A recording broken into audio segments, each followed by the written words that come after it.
550 ঈসাই সনের কোনো এক সকালে আসন্ন সন্তান সম্ভবা ফাতিমার প্রসব ব্যথা শুরু হয়। স্বামী খোয়াইলিদের চোখে মুখে আনন্দ, ঘরে ব্যতিব্যস্ততা ও ব্যগ্রতা প্রকাশ পেতে লাগল। প্রতিবেশীরা বুঝতে পারল যে ফাতিমার সন্তান প্রসবের সময় উপস্থিত হয়েছে। বেশি সময় অতিবাহিত হল না। ইতোমধ্যে ফাতিমা এক কন্যা সন্তান প্রসব করলেন। ঘরের মধ্য থেকে একজন মহিলা বের হয়ে খোয়াইলিদের কাছে এই সংবাদ পৌঁছে দেন। সংবাদ শোনা মাত্র তার 2 মাস পূর্বে দেখা তার স্ত্রীর স্বপ্নটির কথা মনে পড়ে গেল। সঙ্গে সঙ্গে তিনি আল্লাহর দরবারে প্রার্থনা করে বললেন, ওহে প্রভু, তুমি ফাতিমার স্বপ্নকে সফল করে দাও।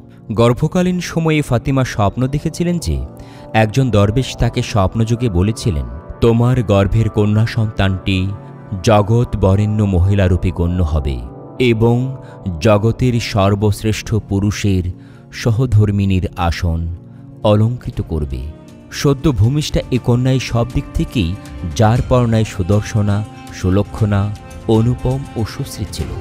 কন্যাকে দেখে জনক জননীর চোখ জুড়ে গেল, আনন্দে অন্তর শীতল হয়ে গেল। পাড়া প্রতিবেশীগণ দলে দলে ছুটে এলো খোয়াইলিদের এ শিশুকন্যা দেখে বিভিন্ন রূপে তার প্রশংসা করতে লাগল এবং জনক জননীকে অভিনন্দন জানাতে লাগল।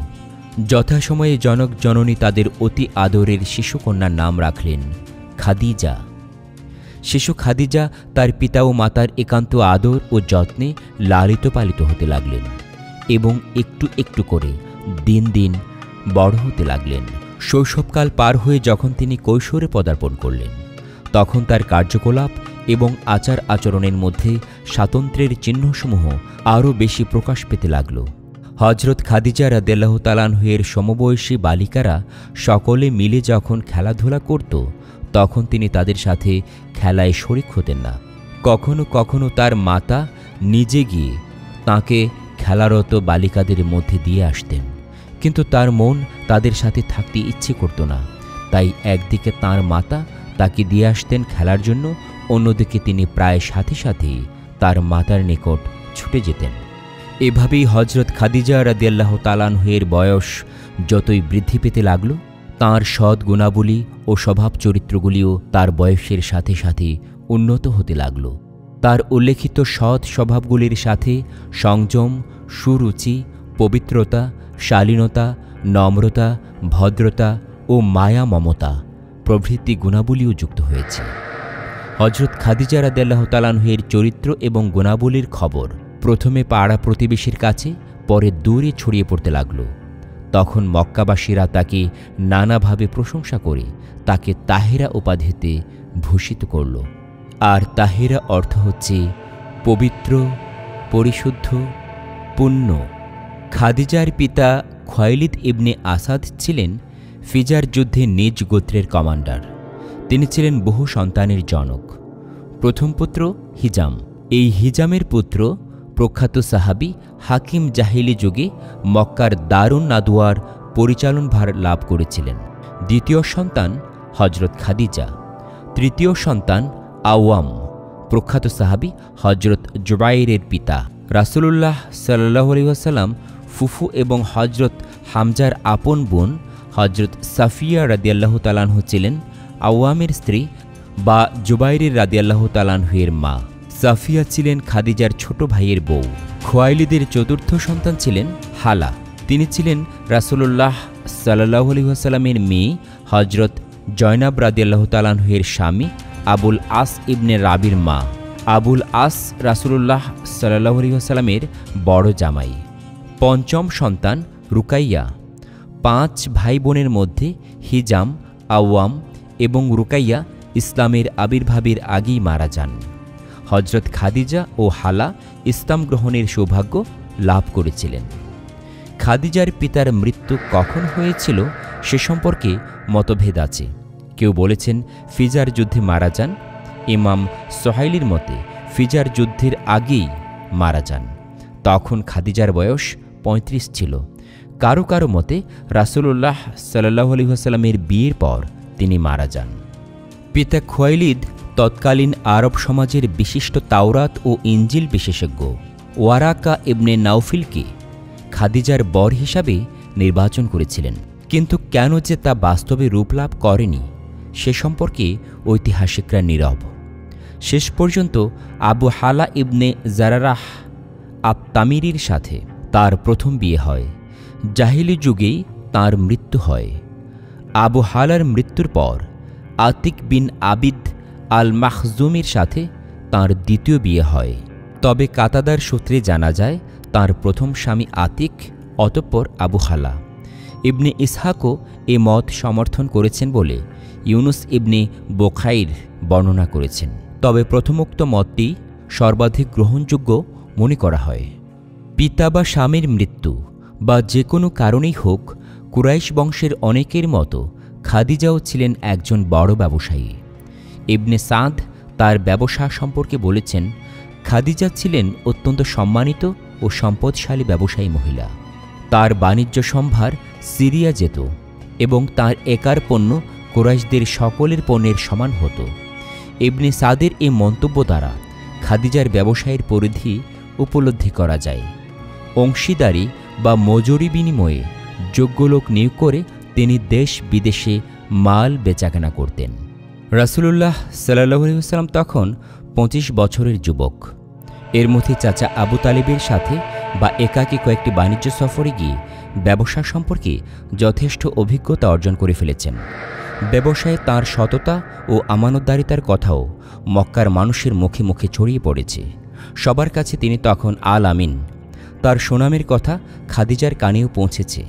বিশেষত তার ছোট ভাই বউ সাফিয়ার কাছে আল আমিন মুহাম্মদ সাল্লাল্লাহু আলাইহি ওয়াসাল্লাম সম্পর্কে বহু কথাই শুনে থাকবেন।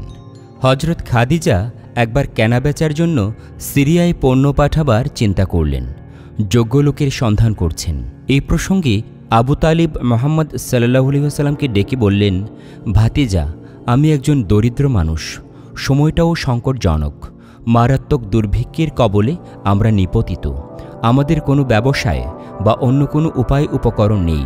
তোমার গোত্রের একটি বাণিজ্য কাফেলা সিরিয়া যাচ্ছে। খাদিজা তার পণ্যের সাথে পাঠানোর জন্য কিছু লোকের খোঁজ করছে। তুমি যদি তার কাছে যেতে, হয়তো তোমাকেই সে নির্বাচন করত। তোমার চারিত্রিক নিষ্কলুষতা তার জানা আছে। যদিও তোমার সিরিয়া যাওয়া আমি পছন্দ করি নে এবং ইয়াহুদীদের পক্ষ থেকে তোমার জীবনের আশঙ্কা করি, তবু এমনটি না করি উপায় নেই। জবাবে রাসূল সাল্লাল্লাহু আলাইহি ওয়াসাল্লাম বললেন, সম্ভবত সে নিজেই লোক পাঠাবে। আবু তালিব বললেন, হয়তো অন্য কাউকে সে নিয়োগ করে ফেলবে। চাচা ভাতিজার এ সংলাপের কথা খাদিজার কানে গেল। তিনি রাসূলুল্লাহ সাল্লাল্লাহু আলাইহি ওয়াসাল্লামের নিকট লোক পাঠালেন। উল্লেখ থাকে যে কৈশোরে একবার রাসূল সাল্লাল্লাহু আলাইহি ওয়াসাল্লাম চাচার সাথে সিরিয়া গিয়েছিলেন। তখন পাদ্রী বুহাইরা রাসূলুল্লাহ সাল্লাল্লাহু আলাইহি ওয়াসাল্লাম সম্পর্কে আবু তালিবকে সতর্ক করে দিয়েছিলেন। উপরোক্ত বর্ণনায় আবু তালিব সেদিকেই ইঙ্গিত করেছেন, অর্থাৎ সিরিয়ায় ইহুদীদের পক্ষ থেকে রাসূল সাল্লাল্লাহু আলাইহি ওয়াসাল্লামের জীবনের আশঙ্কা ছিল। খাদিজা লোক মারফত মুহাম্মদ সাল্লাল্লাহু আলাইহি ওয়াসাল্লামের কাছে প্রস্তাব পাঠালেন, তিনি যদি ব্যবসার দায়িত্ব নিয়ে সিরিয়া যান, অন্যদের তুলনায় খাদিজা তাকে দ্বিগুণ মুনাফা দেবেন। মুহাম্মদ সাল্লাল্লাহু আলাইহি ওয়াসাল্লাম রাজি হলেন। খাদিজা রাদিয়াল্লাহু তাআলা আনহার পণ্য সামগ্রী নিয়ে তার বিশ্বস্ত দাস মায়সারাকে সঙ্গে করে মুহাম্মদ সাল্লাল্লাহু আলাইহি ওয়াসাল্লাম চললেন সিরিয়া। পথে এক গির্জার পাশে একটি গাছের ছায়ায় বসে আছেন। গির্জার পাদ্রী এগিয়ে গেলেন মায়সারার দিকে, জিজ্ঞেস করলেন, গাছের নিচে বিশ্রামরত লোকটিকে? মায়সারা বললেন, মক্কার হারামবাসী কুরাইশ গোত্রের একটি লোক। পাদ্রী বললেন, এখন এই গাছের নিচে যিনি বিশ্রাম নিচ্ছেন তিনি একজন নবী ছাড়া আর কেহ নন। ঐতিহাসিকরা ওই পাদ্রীর নাম নাস্তুরা বলে উল্লেখ করেছেন, তবে ইবনে হাজার আসকালানি এই পাদ্রীর নাম বুহাইরা বলেছেন। তিনি আরও বলেছেন, এই বাণিজ্য সম্ভার নিয়ে রাসূল সাল্লাল্লাহু আলাইহি ওয়াসাল্লাম বজরার বাজারে গিয়েছিলেন। তাবারি ইবনে সেহাব জোহরি থেকে বর্ণনা করেছেন, রাসূলুল্লাহ সাল্লাল্লাহু আলাইহি ওয়াসাল্লাম খাদিজার পণ্য নিয়ে সিরিয়া নয়, বরং ইয়েমেনের এক হাবসি বাজারে গিয়েছিলেন। তবে সিরিয়া যাওয়ার বর্ণনাটাই সর্বাধিক প্রসিদ্ধ। রাসূল সাল্লাল্লাহু আলাইহি ওয়াসাল্লাম সিরিয়ার বাজারে পণ্যদ্রব্য বিক্রি করলেন এবং যা কেনার তা কিনলেন। তারপর মায়সারাকে সঙ্গে করে মক্কার পথে রওনা হলেন। পথে মায়সারা লক্ষ্য করলেন রাসূল সাল্লাল্লাহু আলাইহি ওয়াসাল্লাম তাঁর উটির উপর সোয়ার হয়ে চলেছেন, আর দুজন ফেরেশতা দুপুরের প্রচণ্ড রোদে তার উপর ছায়া বিস্তার করে রেখেছে। এভাবে মক্কায় ফিরে খাদিজার পণ্য সামগ্রী বিক্রি করলেন। ব্যবসায়ী এবার দ্বিগুণ অথবা দ্বিগুণের কাছাকাছি মুনাফা হল। বাড়ি ফিরে বিশ্বস্ত ভৃত্য মায়সারা তার মনিব খাদিজার নিকট পাদ্রীর মন্তব্য এবং সফরের অলৌকিক ঘটনাবলী সবিস্তার বর্ণনা করলেন। হজরত খাদিজা রাদিয়াল্লাহু তাআলা আনহা ছিলেন একজন বিচক্ষণ ও বুদ্ধিমতী ভদ্রমহিলা। তাঁর ধন সম্পদ, ভদ্রতা ও লৌকিকতায় মক্কার সর্বস্তরের মানুষ মুগ্ধ ছিল। অনেক অভিজাত কুরাইশ যুবকই তাকে সহধর্মিণী হিসাবে লাভ করার প্রত্যাশী ছিল। তিনি তাদের সকলকে প্রত্যাখ্যান করেন। মায়সারার মুখে সব কিছু শুনে খাদিজা নিজেই রাসূলুল্লাহ সাল্লাল্লাহু আলাইহি ওয়াসাল্লামের নিকট বিয়ের পয়গাম পাঠান। বিয়ের প্রস্তাব কিভাবে এবং কেমন করে পাঠানো হয়েছিল সে সম্পর্কে নানা রকম বর্ণনা রয়েছে। তবে খাদিজাই যে সর্বপ্রথম রাসূল সাল্লাল্লাহু আলাইহি ওয়াসাল্লামের নিকট প্রস্তাবটি পেশ করেন সে ব্যাপারে সব বর্ণনা একমত।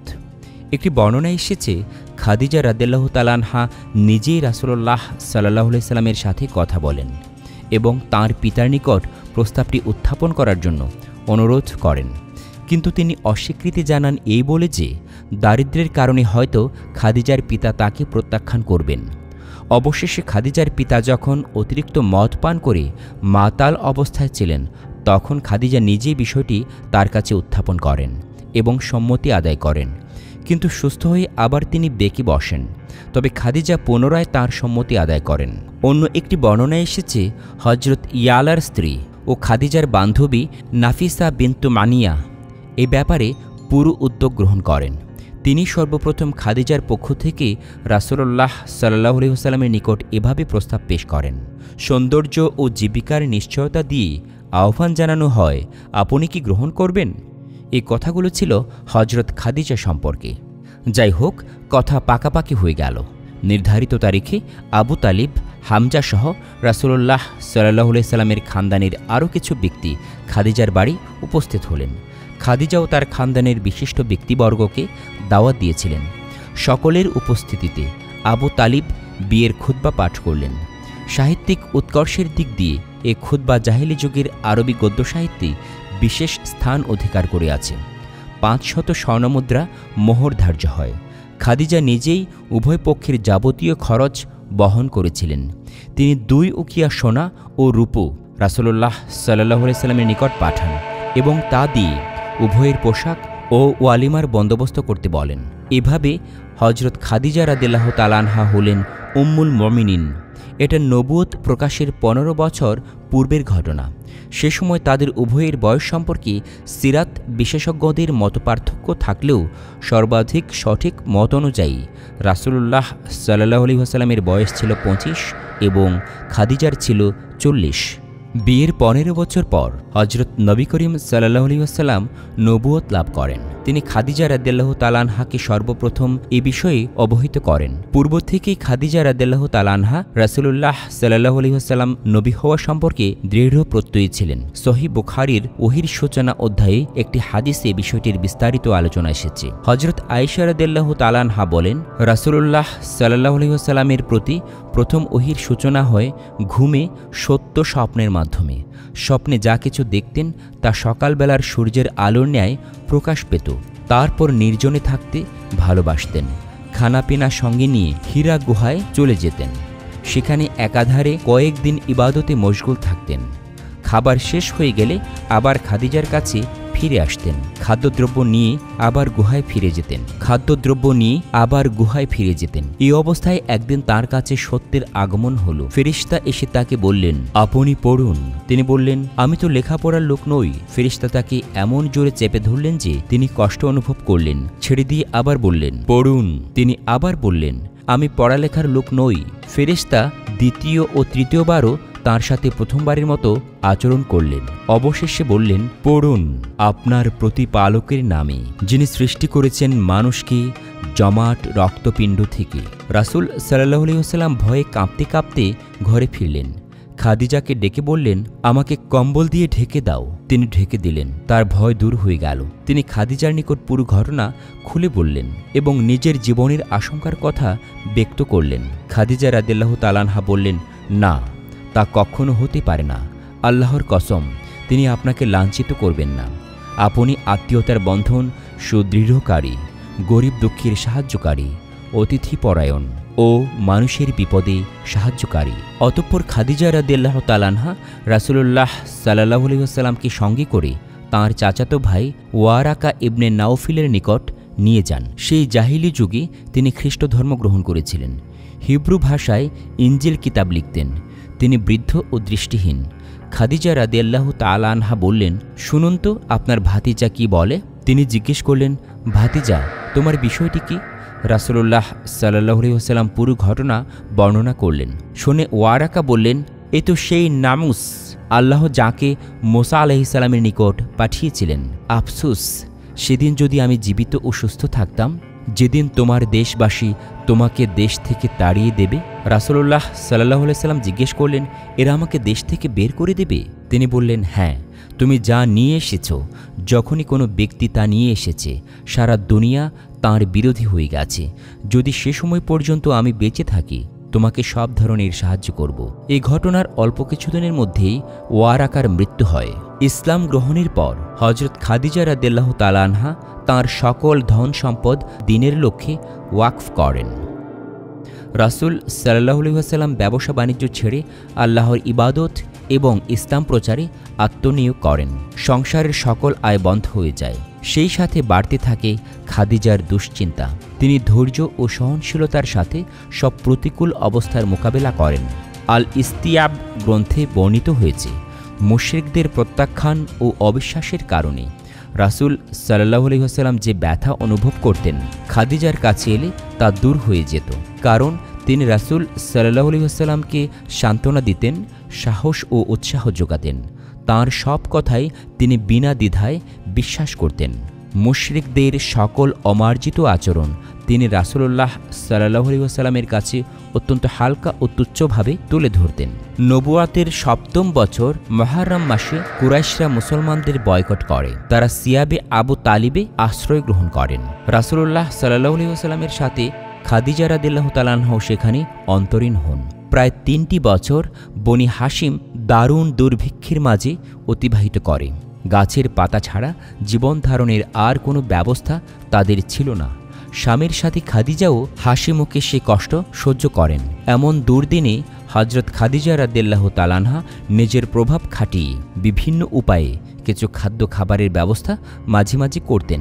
তার ৩ ভাতিজা হাকিম ইবনে হিজাম, আবুল বখতারি ও জুমা ইবনুল আসওয়াদ, তারা সকলে ছিলেন কুরাইশ নেতৃবর্গের অন্যতম।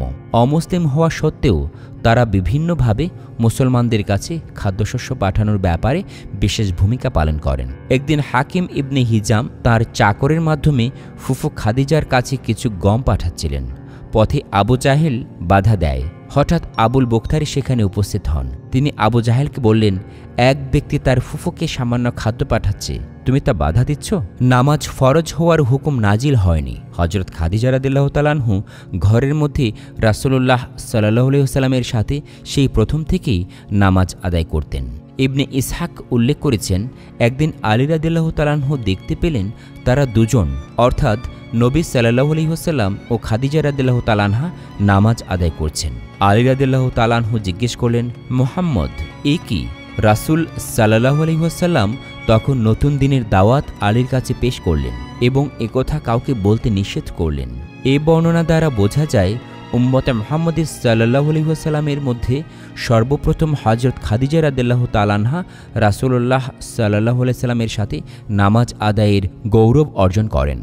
আফিক আল কিন্দি নামক এক ব্যক্তি কিছু কেনাকাটার জন্য মক্কা এসেছিলেন। হযরত আব্বাস রাদিয়াল্লাহু তাআলা আনহুর বাড়িতে অবস্থান করছিলেন তিনি। একদিন সকালে লক্ষ্য করলেন এক যুবক কাবার কাছে এসে আসমানের দিকে তাকালো, তারপর কিবলামুখী হয়ে দাঁড়ালো।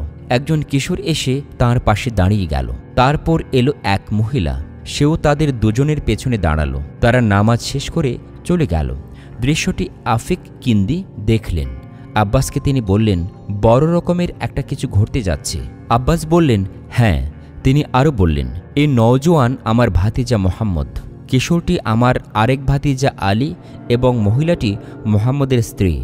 আমার জানামতে দুনিয়ায় তারা তিনজনই মাত্র এই নতুন ধর্মের অনুসারী। ইবনুল আসির বলেন, এ ব্যাপারে মুসলিম উম্মাহর ইজমা হয়েছে যে হজরত খাদিজা রাদিয়াল্লাহু তাআলা আনহা রাসূলুল্লাহ সাল্লাল্লাহু আলাইহি ওয়াসাল্লামের উপর সর্বপ্রথম ঈমান আনেন। ইসলাম গ্রহণের সময় তার বয়স হয়েছিল 50 বছর। তার ইসলাম গ্রহণের প্রভাব তার পিতৃকুলের লোকদের উপরও পড়ে। ইসলামের আবির্ভাবের সময় পিতৃকুল বনু আসাদ ইবনে আবদিল উজ্জার 15 জন বিখ্যাত ব্যক্তি জীবিত ছিলেন। তাদের 10 জনই ইসলাম গ্রহণ করেন। অন্য 5 জন কাফির অবস্থায় বদর যুদ্ধে নিহত হন। রাসূলুল্লাহ সাল্লাল্লাহু আলাইহি ওয়াসাল্লামের সাথে 25 বছর দাম্পত্য জীবন অতিবাহিত করার পর নবুয়তের 10ম বছরে 10ই রামাদান 65 বছর বয়সে হজরত খাদিজা রাদিয়াল্লাহু তাআলা আনহা মক্কায় ইন্তিকাল করেন। জানাজার নামাজের বিধান তখনও প্রচলিত হয়নি, সুতরাং বিনা জানাজায় তাঁকে মক্কার কবরস্থান জান্নাতুল মুআল্লায় দাফন করা হয়। হজরত নবী করিম সাল্লাল্লাহু আলাইহি ওয়াসাল্লাম নিজেই তার লাশ কবরে নামান। খাদিজা রাদিয়াল্লাহু তাআলা আনহা এর ওফাতের অল্প কিছুদিন পর রাসূলুল্লাহ সাল্লাল্লাহু আলাইহি ওয়াসাল্লাম এর বিশেষ হিতাকাঙ্ক্ষী চাচা আবু তালিব মারা যান।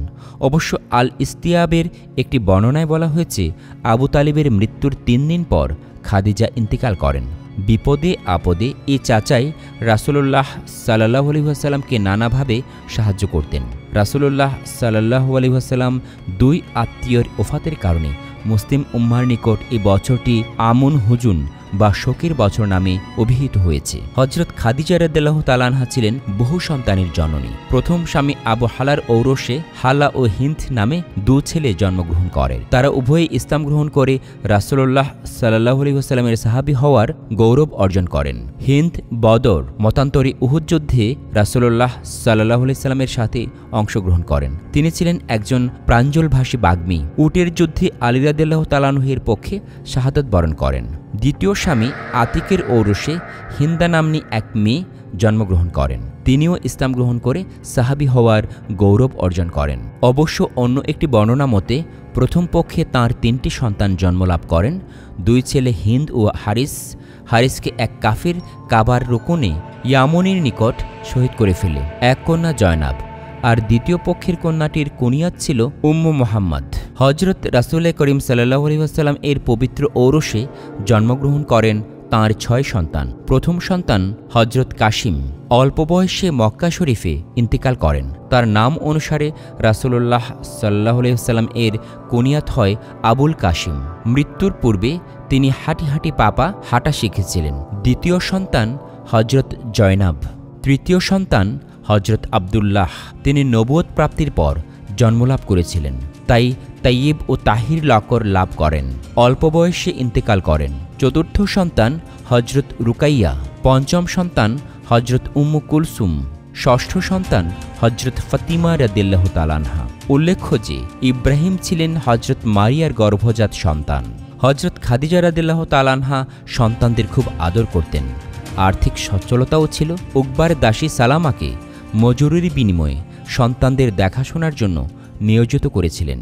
হজরত নবী করিম সাল্লাল্লাহু আলাইহি ওয়াসাল্লাম এর পবিত্র স্ত্রীগণের মধ্যে হজরত খাদিজা রাদিয়াল্লাহুর স্থান সর্বোচ্চে। তিনি প্রথম স্ত্রী। 40 বছর বয়সে রাসূলুল্লাহ সাল্লাল্লাহু আলাইহি ওয়াসাল্লামের সাথে বিয়ে হয়। তাঁর জীবদ্দশায় নবী করিম সাল্লাল্লাহু আলাইহি ওয়াসাল্লাম আর কোনো বিয়ে করেননি। হজরত ইব্রাহিম ছাড়া রাসূলুল্লাহ সাল্লাল্লাহু আলাইহি ওয়াসাল্লাম এর সব সন্তানই তার গর্ভে পয়দা হয়েছেন।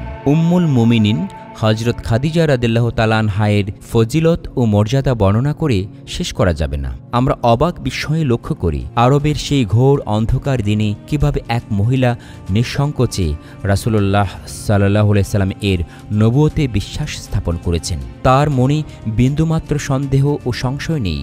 সেই ওহী নাজিলের প্রথম দিনটি, ওয়ারাকার নিকট গমন এবং রাসূলুল্লাহ সাল্লাল্লাহু আলাইহি ওয়াসাল্লামের নবী হওয়া সম্পর্কে তাঁর দৃঢ় প্রত্যয় ঘোষণা, সবকিছুই গভীরভাবে ভেবে দেখার বিষয়। রাসূলুল্লাহ সাল্লাল্লাহু আলাইহি ওয়াসাল্লামের নবুয়ত লাভের পূর্ব থেকে খাদিজা রাদিয়াল্লাহু তাআলা আনহা যেন দৃঢ় প্রত্যয়ী ছিলেন তিনি নবী হবেন। তাই জিব্রাইলের আগমনের পর ক্ষণিকের জন্য তার মনে কোনো রকম ইতস্তত ভাব দেখা দেয়নি। এতে তাঁর গভীর দূরদৃষ্টি ও তীক্ষ্ণ পর্যবেক্ষণ ক্ষমতা স্পষ্ট হয়ে ওঠে। নবুয়ত লাভের পূর্বে ও পরে সর্বদাই তিনি রাসূলুল্লাহ সাল্লাল্লাহু আলাইহি ওয়াসাল্লামের সম্মান করেছেন, তার প্রতিটি কথা বিশ্বাস করেছেন। 25 বছরের দাম্পত্য জীবনে মুহূর্তের জন্যও তার মনে কোনো প্রকার সন্দেহ দানা বাঁধতে পারেনি। সেই জাহিলি যুগেও তিনি ছিলেন পুতপবিত্র, কখনো মূর্তি পূজা করেননি।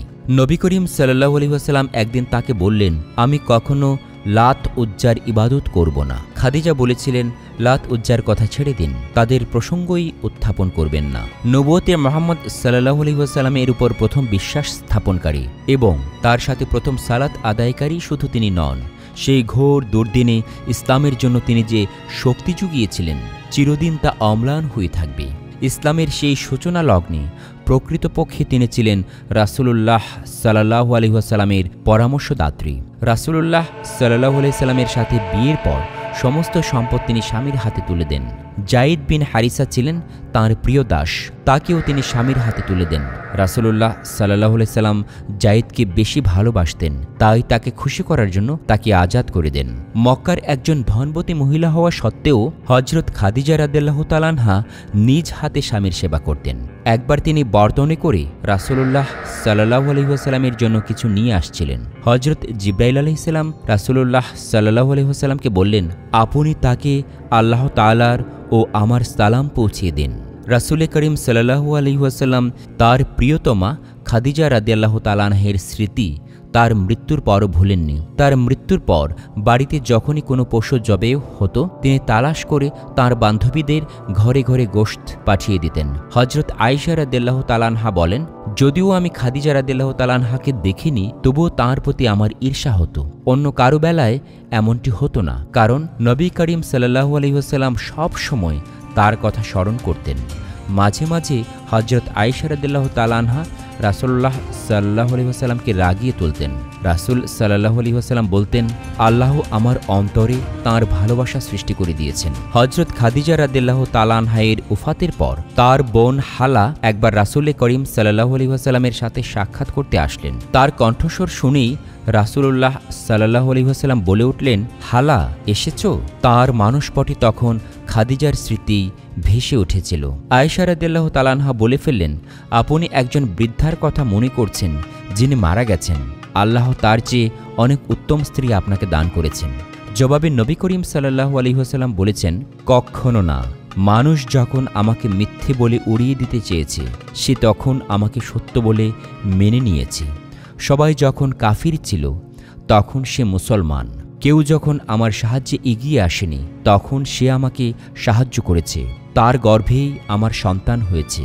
আমরা মনে করি হযরত খাদিজা রাদিয়াল্লাহু তাআলা আনহার মূল্যায়ন এর চেয়ে বেশি আর কিছু হতে পারে না। হযরত খাদিজা রাদিয়াল্লাহু তাআলা আনহার ফজিলত সম্পর্কে বহু হাদিস বর্ণিত হয়েছে। সহিহ বুখারী ও মুসলিমে এসেছে, ধরা পৃষ্ঠের সর্বোত্তম নারী মরিয়ম বিনত ইমরান খাদিজা বিনতে খুয়াইলিদ। হযরত জিবরাইল আলাইহিস সালাম বসে আছেন রাসূলুল্লাহ সাল্লাল্লাহু আলাইহি ওয়াসাল্লামের কাছে। এমন সময় খাদিজা আসলেন। জিবরাইল আলাইহিস সালাম রাসূলুল্লাহ সাল্লাল্লাহু আলাইহি ওয়াসাল্লামকে বললেন, তাকে মণিমুক্তার তৈরি একটি বেহেশতি মহলের সুসংবাদ দিন। আলহামদুলিল্লাহ।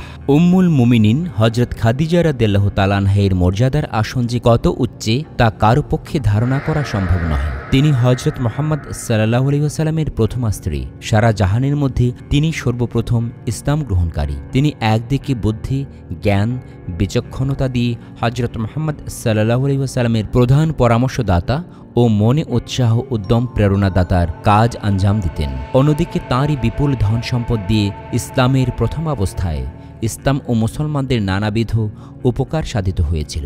একদিকে তিনি হযরত মুহাম্মদ সাল্লাল্লাহু আলাইহি ওয়াসাল্লামের সহধর্মিণী হিসাবে তার মনোরঞ্জনের দায়িত্ব পালন করতেন।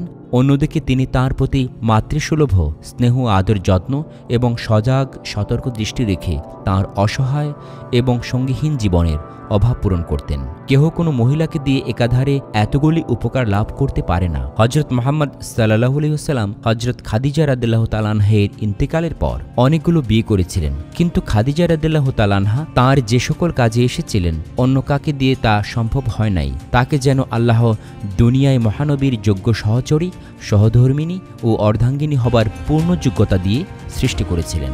আর এটাই হযরত খাদিজা রাদিয়াল্লাহু তাআলা আনহার প্রধান মর্যাদা এর মাধ্যমে হযরত খাদিজা রাদিয়াল্লাহু তাআলা আনহা এর মর্যাদায় সব মহিলাদের ঊর্ধ্বে।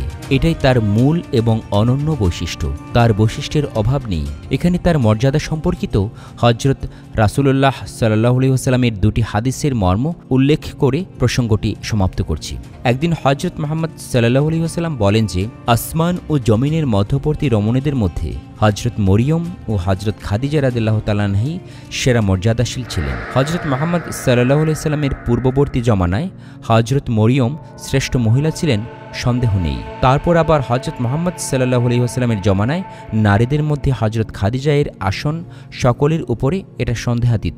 এতে বলা যায় যে হযরত রাসূল করিম সাল্লাল্লাহু আলাইহি ওয়াসাল্লাম এর যুগের নরনারীদের যেহেতু তার পূর্ব যুগের নরনারীদের তুলনায় উত্তম, সেই হেতু হযরত রাসূল করিম সাল্লাল্লাহু আলাইহি ওয়াসাল্লামের সহধর্মিণী হযরত খাদিজা রাদিয়াল্লাহু তাআলা আনহার মর্যাদা হযরত মরিয়ম অপেক্ষা বেশি। অন্য একটি হাদিস দিয়ে হযরত খাদিজা রাদিয়াল্লাহু তাআলা আনহার মর্যাদা উপলব্ধি করা যেতে পারে। উক্ত হাদিসের মর্ম হল, রাসূল করিম সাল্লাল্লাহু আলাইহি ওয়াসাল্লামের অদ্বিতীয় শ্রেষ্ঠ স্ত্রী ছিলেন হযরত আয়েশা রাদিয়াল্লাহু তাআলা আনহা। তিনি মনে মনে এরূপ বাসনা পোষণ করতেন যে, আহা, আমি যদি হযরত খাদিজা রাদিয়াল্লাহু তাআলা আনহার মতো ভাগ্য নিয়ে জন্মলাভ করতাম তবে আমার জীবন ধন্য হতো। হযরত খাদিজা রাদিয়াল্লাহু তাআলা আনহাকে আরও একটি ভাগ্য তাকে মর্যাদার উচ্চ শিখরে পৌঁছে দিয়েছে। তা হল খাতুনে জান্নাত হযরত ফাতিমা জোহরা রাদিয়াল্লাহু তাআলা আনহা, যার সম্পর্কে হযরত রাসূলুল্লাহ সাল্লাল্লাহু আলাইহি ওয়াসাল্লাম নিজের উক্তি হল, তিনি হবেন বেহেশতবাসিনী রমণীদের সম্রাজ্ঞী। আর তার মতো রমণীকে গর্ভে ধারণ করেছিলেন হযরত খাদিজা রাদিয়াল্লাহু তাআলা আনহা।